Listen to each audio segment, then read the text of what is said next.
என்னுடைய தோழர்களுக்கும் தோழிகளுக்கும் என்னுடைய வணக்கம் வணக்கம் வணக்கம்.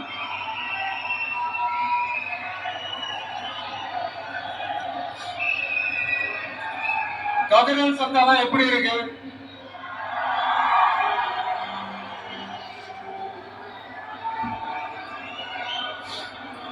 தமிழுக்கு அமுதென்று பேர், அந்த தமிழின்ப தமிழங்கள் உயிருக்கு நேர். இன்னைக்கு தமிழ்நாடு இருக்கிற சூழல்ல நாம் ஒரு புதிய வரலாற்றை படைப்பதற்கு தயாராக வேண்டிய அவசியத்தை நீங்க எல்லாருமே நல்லா புரிஞ்சு வச்சுட்டு இருப்பீங்கன்னு நான் நம்புறேன். அரசியல்னா என்னங்க?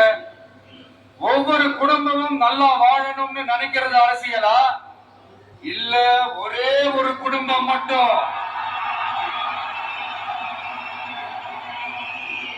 தமிழ்நாட்டை சுரண்டி நல்லா வாழணும்னு நினைக்கிறது அரசியலா? நீங்களே சொல்லுங்க, எது அரசியல்? எல்லாருக்கும் நல்லது நடக்கிறது தானே அரசியல். அதுதான் நம்ம அரசியலும்.